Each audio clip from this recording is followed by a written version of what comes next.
Okay, I can see we are live both on LinkedIn and yes, sawa.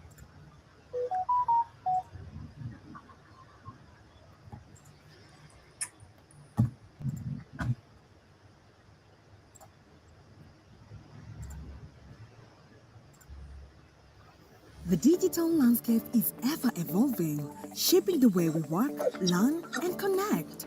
Are you ready to thrive in this dynamic world? We are a passionate community dedicated to bridging the digital dive. Through our comprehensive training programs, we equip businesses and young people with the essential skills they need to succeed in the digital age. Digitech Today fosters a collaborative learning environment, connecting experienced trainers with eager learners from all walks of life. Our impact goes beyond training. We are building a future where everyone has the power to participate in the digital world. Join the movement.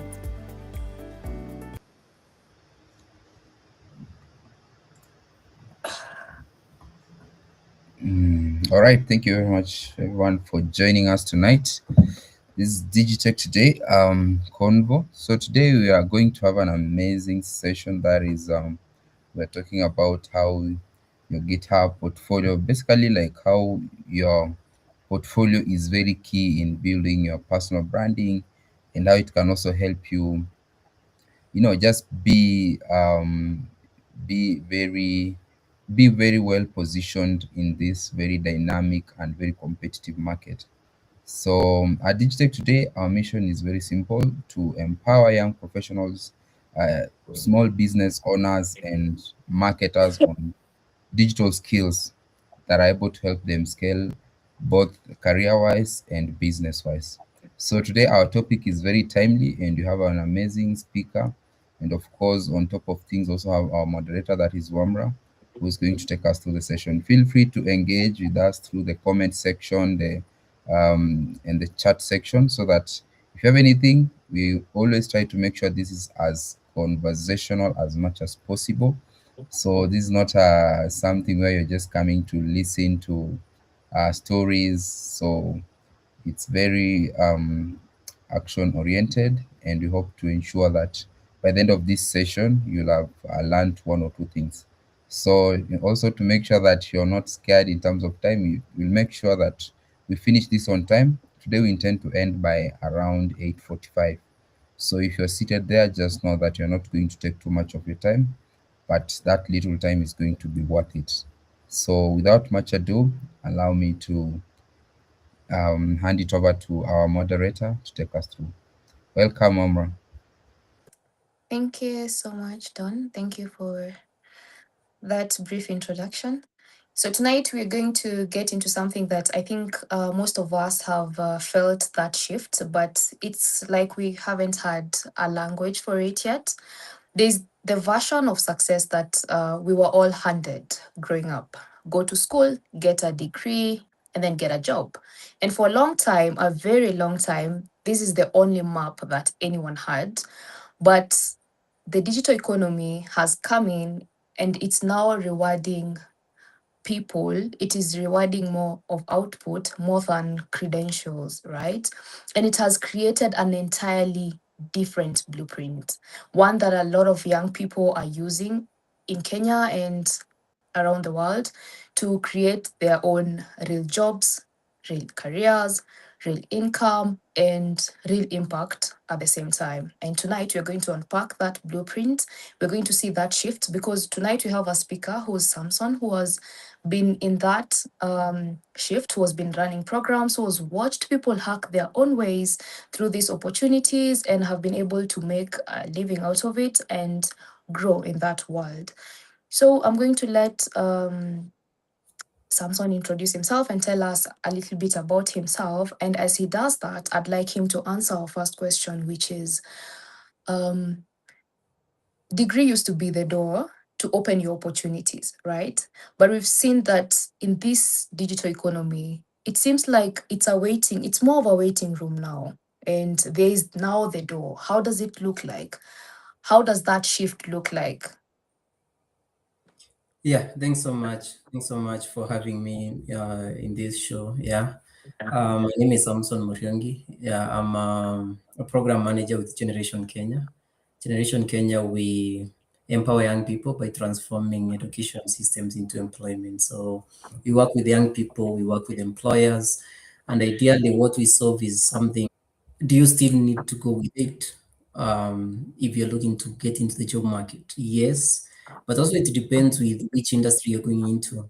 When I started online freelancing and digital gig work back in 2015, there weren't many organizations willing to outsource online, willing to hire from different countries. BPO and business outsourcing, process outsourcing with international companies like CCI, Majorel, Teleperformance, and the likes, they were not very huge. They were not in Kenya. It wasn't such a huge issue. And so over time, people have entertained the concept of if I need someone to do graphic design for me, I don't have to advertise people to queue, at my office to apply and get interviews. I do not have necessarily need to spend days looking for someone. I can go online, search for people who know very well about graphic work, and within 1 or 2 hours, I have someone who starts working already. And so that ease of connecting people globally has made it possible that you are from Kenya and you went to university, but I don't know your university. I don't know the credibility of the degree that you're talking about. Or today you want to hire someone from India or Bangladesh or UK. Unless, apart from the popular universities, you may not know for sure they went to that university. And that means what else are you left to depend on?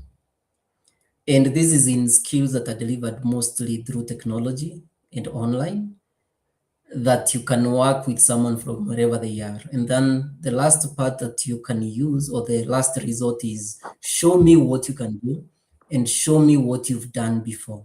When you say that you can build a website, when you say you can build a software, when you say that you're really good at managing teams and social media or digital marketing, then showcase what you can do. And the only way to showcase that, it's not by words, it's by showing evidence. And that is where portfolio now comes in. Digitally enabled jobs, digitally enabled work requires you to showcase evidence of what you've done before. Yeah. Okay, thank you for that, Samson. And what I'm hearing you say is you need to show what you've been able to do, right? And what is it that your portfolio needs to do? Like, especially somebody who's, say, in Africa, in Kenya. I've heard Mhm. you mention India. I've heard you mention Bangladesh, which means there is competition. What is it that your portfolio needs to Absolutely. do for the market to actually take you seriously? Now, I'll take an example of an industry that has been using portfolio long before these other newer industries. When you look at the tech industry, the information technology, people are programmers, they're web designers and developers, they're software engineers, and all other aspects of that industry that have grown over time. The biggest question has always been, how do we know you're good at what you're saying? And when you look at programming and coding, there are multiple languages that people need to understand. These languages keep on evolving, keep on coming up, and that means that you may have gone to university 5 years ago, but machine learning and engineering was not such a huge deal, and that means probably you didn't learn that skill. And so when you tell me that you've graduated in with computer science, then my question is, how do I know that you can do it? It's the same way when you're hiring someone to build your house, you don't hire someone who just says they can build. You want to ask them, can I see samples of your work? Can I see houses that you've built before? So these are very important parts when it comes to technical jobs and project delivered jobs. And so your portfolio, it's like an example that I've given. You're hiring a house builder or an architect, and you want to see show me drawings of job buildings that you've done. If you're a contractor, show me houses that you've constructed. Same case when it comes to digitally delivered jobs. Your portfolio, it's supposed to show one, what have you done?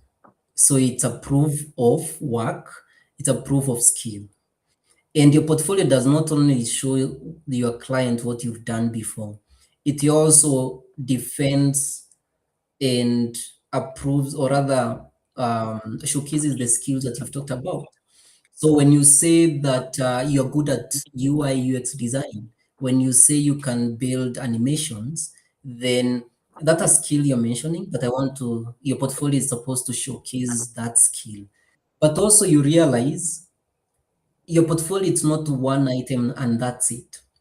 It should be a living document, but also it should have multiple parts to give a clear picture that, for example, if I'm a programmer, I know Java, I know Python, I know these languages, and so your portfolio should be able to showcase products or projects that you've built using all those skills that you're talking about. And it doesn't end there. It's also supposed to convince your client that you and them are aligned and you're aligned to what they're looking for. A perfect example is if a client is in the entertainment industry. Someone is in the entertainment industry and is looking for a video editor. And what they are looking for is someone who can edit music and dance videos. Or someone is in film production and they're looking for someone who can edit animations. You've seen guys on TikTok posting really interesting animations.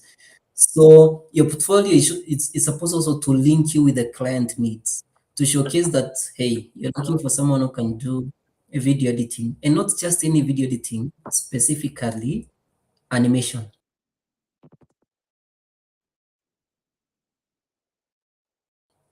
So your portfolio is supposed.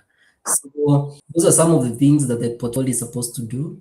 But also, I'll mention that your portfolio, it's your bargaining weapon. And what I mean in this case is that you can't ask for a certain salary because you have certain skills or you can deliver something without proving that you can do it. And if someone is looking for a machine learning engineer, the only way you can request for a value, the only way you can show your value and request a salary or a pay that matches your value, it's by showing them, look, client X from Australia was looking for this type of model. This is what I did. Client Y was looking for this type of system. This is what I can do. And over and beyond what you're looking for, I also understand how to do X, Y, Z. And for that reason, I want you to pay me this amount. Yeah. Oh, I find that Maybe. quite interesting. Mm. Yeah, I find Maybe that just a quite gen- interesting because okay. Mm. Oh yeah, yeah, Yes. definitely. But I mean, I'm intrigued by the fact that in this era of portfolios and showcasing what you've been able to do, so that you become competitive, or you become you become the chosen one. Now, there's always this question I have from many young people when they ask me that. So now the market is demanding portfolio, or to show, to justify that this is what I've been able to do. How about those who are at an entry level? Yes, they've Mhm. gone to learn skills, they've gone to college, they've learned these skills, but they're yet able to handle like practical projects that can Yeah. now fall under their portfolio and say, I can showcase, I've done this for Generation Kenya, I've done this for Digitech Today, I've done this for uh, you know, XYZ. How can they, for this, maybe just within just in a short, how can they also ensure that they still remain relevant even when they work Mhm. in room whereby we have other guys who are having huge portfolios, but still not that they are not skilled.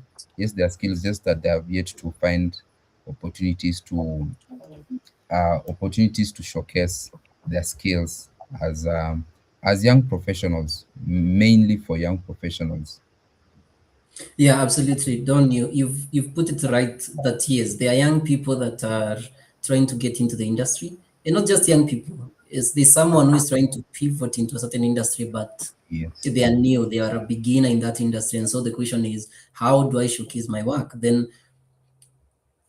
think about it as being if you learned these skills, these are not just theory. If the only skills you have are theory, then your problem is not portfolio. Your problem is going back to class and learn practical skills. And the only way you do practical is actually doing something. You can't learn practical skills without building something.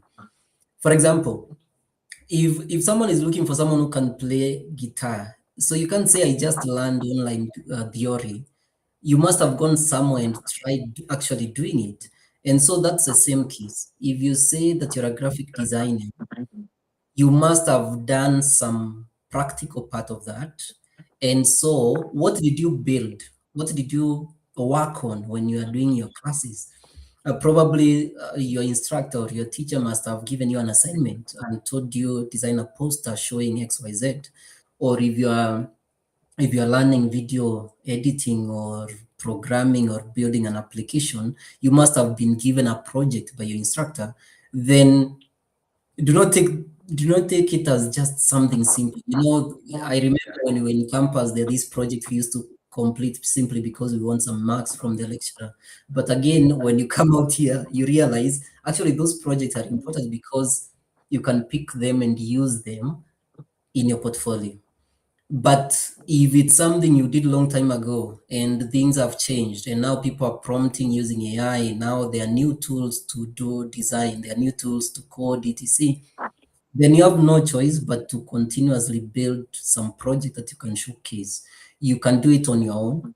You can talk to a friend who is looking for such a service and offer yourself, to gain experience and to build portfolio. You can volunteer. You can also do it at half the price for, to build something, to invest into the future.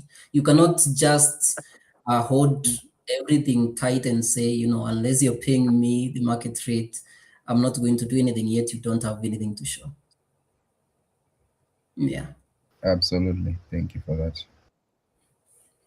Okay. What I'm loving from this conversation is the fact that you're telling us that the evidence is in everything that you do. It's not just the paid work, but Yeah. also work that has been done maybe in a learning session, and that's quite interesting. Um, but I have a question for you. Yeah. So, where do people actually go to get these skills quickly enough? Because from the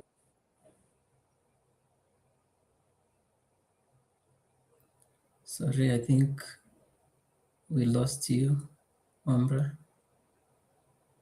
Is it my side or you we experiencing apologize. slowing down? Oh, okay.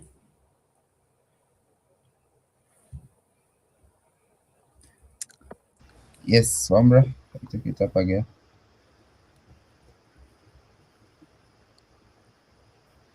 I think maybe it's an internet issue. Yeah.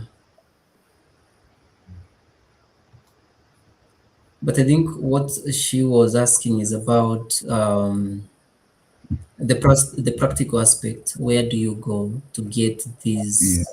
this practical experience? And I know we've had the cases done where people say that there are employers who want to take advantage of you. Um, there are clients who want you to do free work. When I was starting online freelancing, I fell into that trap where someone is asking for samples, someone is asking for trials, but they are not really intending to pay you at all or even hire you. And so the balance here is not easy, especially if you are working in a very competitive industry. And I would say it depends with the industry that you are in. For some industries, it's easy to request for a volunteer work. For other industries, it's a bit more difficult. I have friends or I've seen people in the web development and mobile application or software industry who you can't find someone to give you that job, but sometimes you have to build something that you've seen somewhere. I saw someone building a point of sale software. Mhm. No one was requesting him to build that software.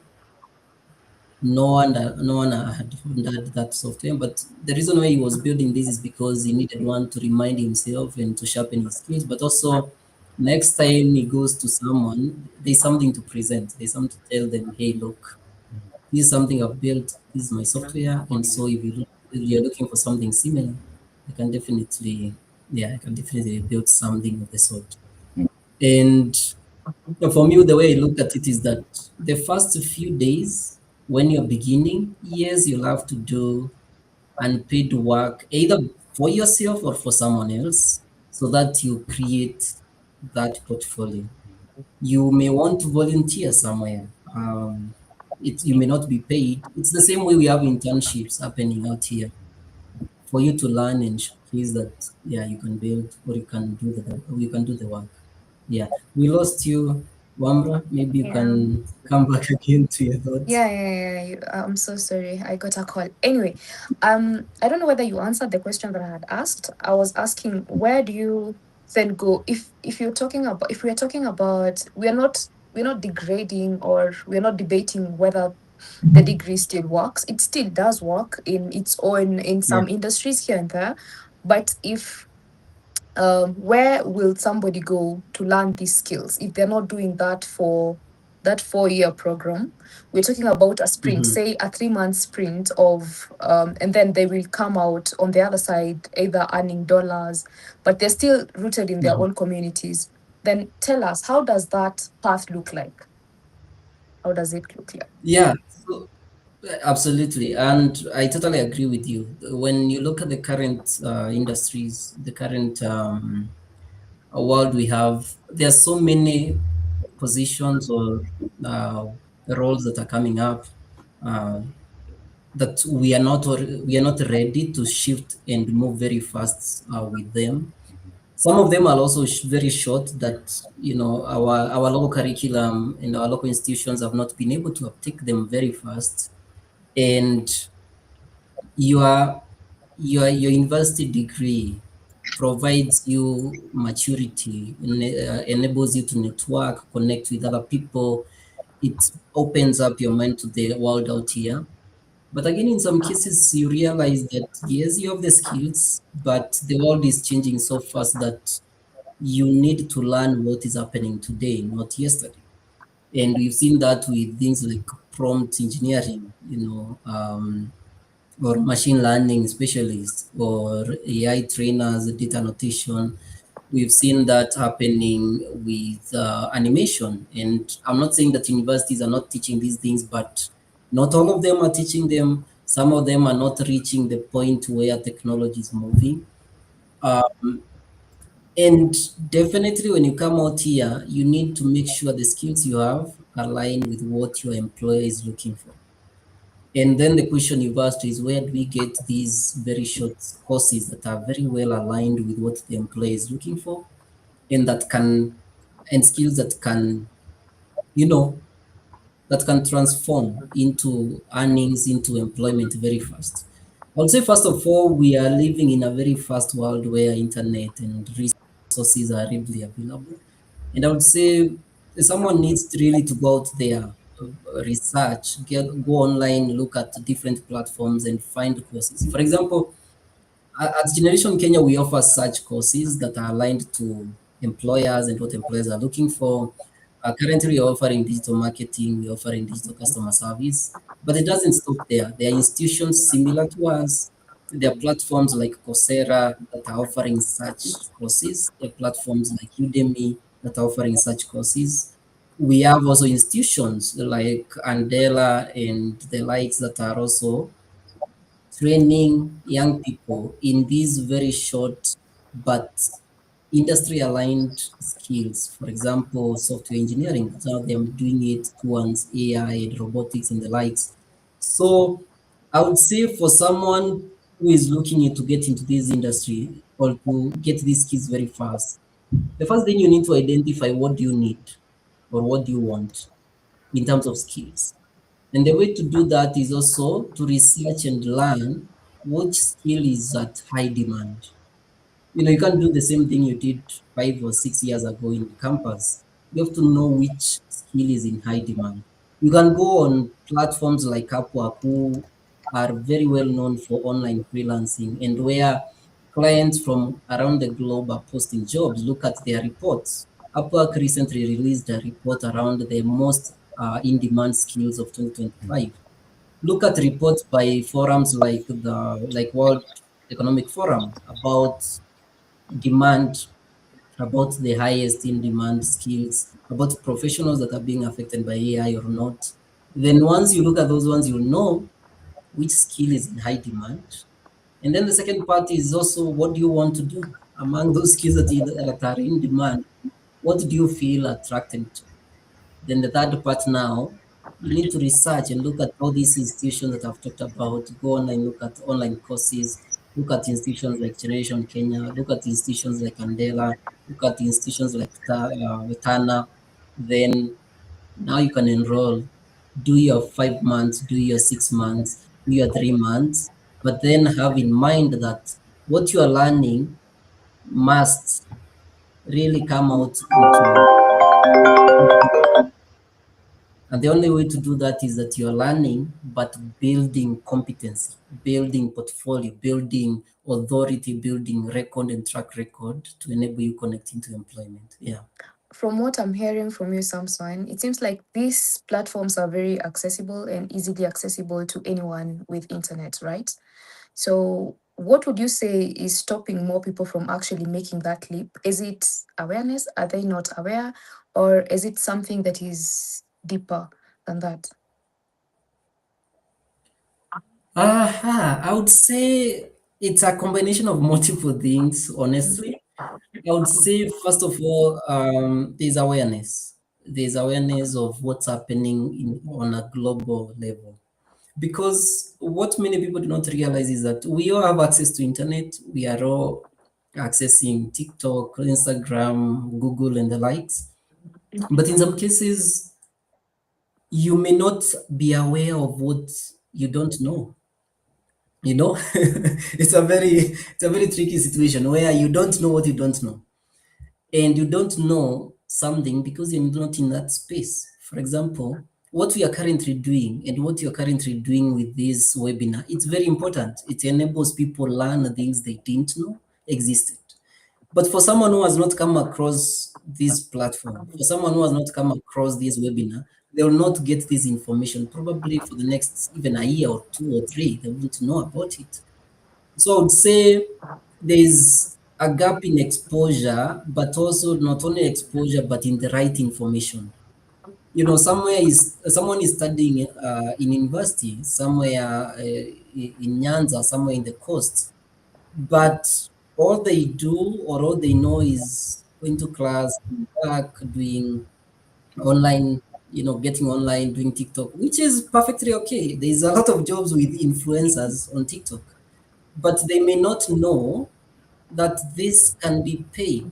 This can be a job, and that also creates a gap in terms of what type of job can it create. I'm very sure the young people in their early 19s, 20s or so, they don't know you can earn from being an influencer. They don't know you can earn from video editing or virtual assistant or the Mm. likes. So that is the first problem, and I'm happy you're creating this platform to enlighten people.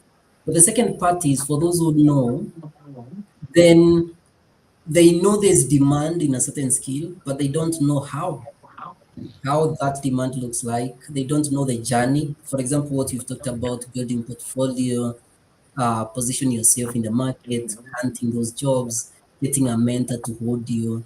They don't know these things and they don't have access to them. And so they they are feeling, I know what I need, but I don't know how to get there. I don't know how to walk that journey. But also there are those who are training, they want to train, but they don't have access to these platforms. But I would say most of them are free and they are easy to access. But I would also say it also takes someone a leap of faith where you need to push yourself. You can't just be content by what is happening. You need to push yourself, because I remember when I was, and I keep referencing this journey because it means a lot. When I was starting online freelancing, it's because I saw someone in the village always on his laptop, and I was very curious. I didn't just keep quiet and mind my business. I was very curious, and I kept asking him, what are you doing? Why are you always here? What's happening? And when he told me he's working online, it didn't stop there. So you need to drive as much as it's not easy, or you may have tried for so long. You need to push yourself, talk to someone, ask questions, follow up until you get to that point. Yeah. Okay, so that sounds like being in the right rooms and having the right conversations will bring you closer to that. Which brings me to my last piece, or Yeah. my last part of the cheat code that you're talking about tonight.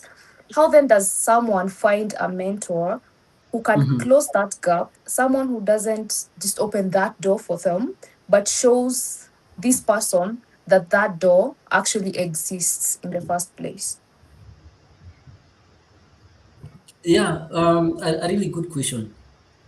The first thing is that I know and I've seen is that not many people think a mentor is necessary or is that valuable, because maybe they have not experienced impact from mentors before. The second part I would say is that there are things, especially young people in campus, ignore that are really important. For example, when we talk about networks and knowing people and knowing what is going on out there, is that when many people in campus and they hear there's an event, there's a conference at UN about information technology, about AI, very few people will be interested in going there. They're like, you know what, I've not graduated. Let millennials attend that one. Let people in corporate attend those ones. That's their business. For me, it's just good vibes, play video games and enjoy. But you see, this is where you miss it. This is where you don't know what's happening out there. It matters a lot when you start hunting for jobs, but when you're in school, you have a lot of other things to do, to move up and down and chase after other things. So I would say when it comes to mentors is being very intentional with what you want and mapping out or figuring out what you want to do with your professional life, with your business, with your venture for the next 2 3 years. And once you look at that journey, then the question is, who will help me get to that point? And mentors are always a good thing to have. Even people in their senior positions in organizations, you come across CEOs who are saying, I have a mentor. I have someone who helps me know what to do through that journey because they are ahead of me. So I would say for someone to find mentors, one, find people in the industry that you're interested in. And it can be difficult to find them since you're not in that industry, but engage with the people. For example, the three of us are a perfect example of how someone would start with mentors that they don't know. Because if you realize someone is willing, is ready, and is trying to teach people out there, then probably they would be open to talking to you and supporting you and helping you understand how to forge your way into that space. So I would say look for people out there who are outspoken, who are sharing, who are training, who are coaching, who are sharing their journey. They are more likely to be mentors to you than someone who is nowhere to be seen. So that is one. Go to networking events, talk to people, hear what they have to say, attend conferences, attend different events around your space. If you're a techie, attend hackathons, talk to people who are there. If you are in design or influencer marketing, go to influencers events, talk to people who are there, hear about them. The same way people who do skits and comedy, they do the same thing. If I wanted to be a comedian, probably I would look for events where Crazy Kenai is and, try to talk to him. If I can't reach him, I'll reach someone who is very close to him. And or I will learn a few things, and that is also part of mentorship. Yeah. Okay, okay. So it starts from being in the right room, and as you've said, the three of us here would be the right room for whoever is watching this live tonight, right? And Absolutely, yeah. yeah, yeah, yeah, yeah. So thank you so much. And I think whoever is in this live is actually in the right room and where they're supposed to be. So thank you so much, Samson. So I'm going to hand it over to Don to share whether there are questions from the people who have attended tonight. Just thank you so much for that. I mean, it's such a eye opener to everyone who's watching and listening. So, I have a quick one. Someone had asked, maybe just in a nutshell, how which are some of those easy platforms? For instance, those guys, I know techies are good. Techies guys who are in techies, who are in digital marketing, we are good when it comes to building portfolios because that's more or less like our line of duty, and we know how to go about searching for tools and stuff. What about Yeah. other guys maybe in other fields? Which are Mhm. some of those tools, maybe free or paid, that you'll recommend? So I'm trying to rephrase the question, that you Yeah. recommend that uh, they can use out there to make their portfolios and make them stand out. Yeah, I would say it shouldn't be that complicated. For example, when you look at GitHub, it's a bit, it's a bit complicated for someone who is not a techie. If you're not into development and programming, it's not your platform. But when you look at other platforms like Behance, which is very much used for creatives, people in UI, UX design, and graphic design, when you look at platforms like Medium, they're amazing for building your resume. And when you look at other platforms like Notion, they're also really good. Then the other part I would recommend, one of the easiest and very straightforward, is site.google. When you go to site.google, it allows you to build a very simple site that you can add your details, you can add your CV there, you can highlight things that you do. You can just even take photos. For example, if you're an artist and you're good at art, you may not be able to build something sophisticated, but a simple website that shows images of your artwork, that is also portfolio because it links the skills you're talking about with the product that you're able to deliver. Yeah. Nice. Another one had asked, I mean, that sounds great. I mean, I've had like GitHub ones, there's Notion, there's site.google. I also use one, it's called strikingly.com, which you can Yeah. actually, so strikingly.com is also like, it's very easy to use, and you can even you can start using it as free, and then you can decide even to buy a domain and now have a customized domain for yourself. With time, as you grow, you Mhm. get to probably decide how you want it to look like. So striking.com is also one that I've been using for quite long. It's been really nice. So someone had also asked, is it good to include, for example, my rates or my rates on my portfolio, or is it something that I should open for discussion whenever I have a prospect who wants to get my services or my skills? I would say yes or no, but it really depends on what type of platform you're using, what type of portfolio you have. And this is because in most of these professions, you are not selling it as a product. You see, if I'm selling a shoe, it's very easy for me to put a price tag. But if I'm building a website, it really depends a lot on what type of website are you looking for, what its functions, how many pages, what type of designs you want, etc. So I would say yes or no, depending on the industry that you are in. So it can really vary a lot. Yeah. All right. Thank you so much. I think from our audience and the participants, those are all the questions they had. I don't know if Omri had anything to add. maybe just to add, when I was in campus, we used to call YouTube University. It's such a The resourceful digital source landscape of is ever information and evolving, source of, shaping the because most of what I learned in terms of technical knowledge that I have, I don't think I got that from school. Most of what I have and what I use, I basically got it from YouTube mostly. So that is also a source that I could give people to actually use as they move forward, um, to join the whichever industry they're trying to join. Yeah, because it's free at the end of the day. So yeah. Amazing, amazing. I mean, that's quite really amazing to hear. And yeah, I mean, today has been really, really amazing. I'm happy for us for this session that we've had.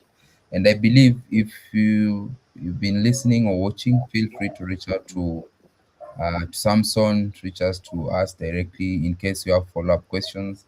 Especially, I know guys have been really keen to learning on the tools and just how to navigate from some of those who are pivoting. You know, nowadays there's a lot of ongoing stories of guys now pivoting from corporate and they want to start doing their thing. You know, with the thing of influencer marketing, guys are coming from the corporate now doing going venturing into doing their own stuff, and so they really need to understand how do we go about building a portfolio so that we can really position ourselves well in the market. So thank you so much, Samson, for sparing your time this evening and sharing with us those nuggets. Thank you, Amra, for also for moderating an amazing session. We do this each and every Thursday, 8 p.m. to 9 p.m. East African time. So next week we have another amazing session coming up. So if you're attending, make sure you don't miss as well. So guys, thank you so much. Till next time. Bye bye. Thanks so much. work, Bye. learn, and connect. Cheers. Are you ready to thrive in this dynamic world? We are a passionate community dedicated to bridging the digital dive. Through our comprehensive training programs, we equip businesses and young people with the essential skills they need to succeed in the digital age. Digitech Today fosters a collaborative learning environment, connecting experienced trainers with eager learners from all walks of life. Our impact goes beyond training. We are building a future where everyone has the power to participate in the digital world. Join the movement.